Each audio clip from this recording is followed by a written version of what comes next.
Bitcoin is now on a mega pump, or at least it seems like it. Let's track down some of the reasons why Bitcoin is moving so aggressively, and is this the move that takes it to the six-digit number? My name is Paul Barron, and welcome back to TechPath. You guys know we cover a lot of blockchain and some of the movement in the space here on the show, and of course we cover a lot of other things, AI, EVs, innovation, you name it. This is the show for you, so make sure and subscribe right now. Let's jump into it quickly.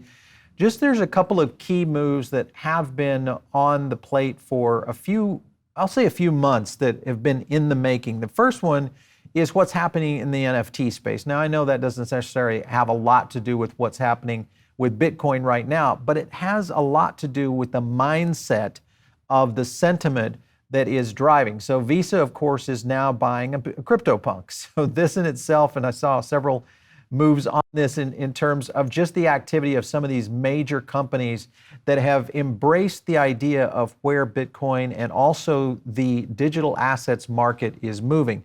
Once you get into digital assets, and I think you, if you're listening or watching this show, you probably already understand that. You're experimenting with altcoins, you're doing some NFT work, maybe your most and biggest holding is Bitcoin or Ethereum. Or maybe you're doing something in other altcoins that you're really kind of starting to analyze closer. All of that kind of leans in the same direction. The other thing is these high-profile EFTs, or ETFs, I'm sorry. We've talked about ETFs, over the show over the past couple of months. Really, can this happen in 2021? That's been the big question, because if the ETFs actually come into play before this bull run is over, this is going to entice structured capital and also Main Street investors that are not sitting on the sidelines right now, that are sitting on the sidelines, not invested in Bitcoin or not invested in cryptocurrency, and they're waiting for that major move. You just look at the numbers here. I just want to kind of jump to this here. A little bit about ETFs, pretty straightforward. Basically, for those of you, if you're new to the channel, an ETF is just like a stock ETF. It puts together a bunch of crypto assets or digital assets. You can buy that ETF and work on that. But Van Eck is one, of course, the earliest movers that was trying to get into this. Then, of course, we had Valkyrie, which actually was kind of late to the game, but their application here recently in January. And don't forget, this is Anthony Scaramucci's concept, which is, he's the next one down. This is NYDIG, another one that is moving quickly. And don't forget Kathy Woods and what ARK is trying to do. And then here you go. You've got First Trust and Skybridge, which is Anthony Scaramucci. This is Trump's previous, I think, one of his major aides over there. But basically, he's been in the investment space for quite some time.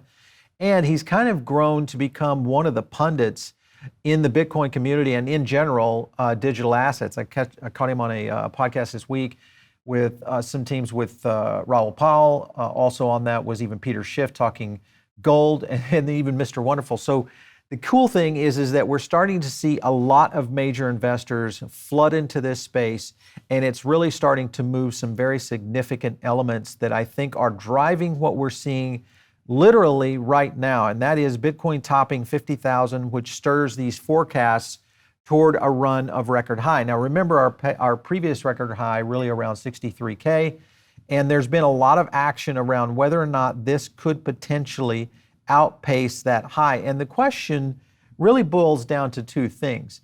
It's going to boil down to, one, structured capital and the movement of these major companies into the space at this period of time in terms of acquiring Bitcoin at over the 50,000 rate.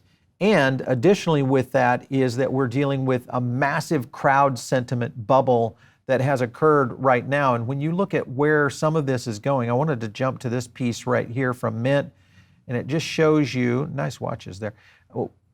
It just shows you according to the Fear and Greed Index indicator provided by alternative.me, this was Bitcoin's sentiment, which was an extreme greed level. This is the highest it's been since April 18th, which was right before the last all-time high. So that in itself is really starting to move what I think is a very interesting week ahead of us right now. Now, of course, can this be one of those things that could be a false high and it drop like crazy? Sure, it could be. If you're in the investment market, you already know these kind of things can happen. Now, remember, these are market movers. The idea behind market movers are pretty straightforward. We are not giving you financial advice. Hopefully this is giving you some direction to go out and do your research, dive into some of these numbers, and also really keep a track of the big money moves that are making hay right now. And that's companies like BlackRock, that's companies like Grayscale. Don't forget, Digital Currency Group, these guys are the 800-pound gorilla in the Bitcoin space. They are the ones that are making money moves. You can assure that they are not losing money right now. So there is a lot happening in the space, and with you comes a big move in and around the space of where sentiment is really driving. I want to jump to Trade the Chain. Don't forget, if you want to jump to our Trade the Chain affiliate link, jump down below. You can hit it in the comments.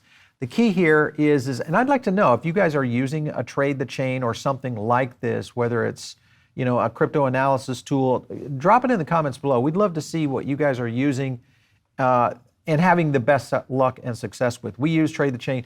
We find it from time to time that it's not necessarily head on, but it is only pulling data from Twitter. But I want to look at where Bitcoin is right now, holding at 49.5, again, back below the 50K mark. Just peaked above the 50K mark on Sunday night and then drop back in. But you can kind of see the movement here on the 7-day, a little bit erratic, but we are seeing some very bullish signs on our data on the sentiment. You do see this right here starting to rise, and of course this nice little blip, which is what took us over the 50K mark, was unable to do it right here, which I was kind of surprised, but because we got this sharp incline right here on sentiment over the weekend, and it wasn't able to break the barriers. So that was kind of interesting to me. What we did is we took a look at where we are on our chart that we've kind of been tracking here for a few weeks now. And all the way back into August, mid-August, the 11th, sentiment was holding at around 64.12, 67 on the amplification, 63 moving along, and 61 holding tight. And the chart was holding fairly nice right up till about right here, which is where it kind of went off the reservation over the 20K, because we were kind of anticipating it around a 49K mark over the weekend.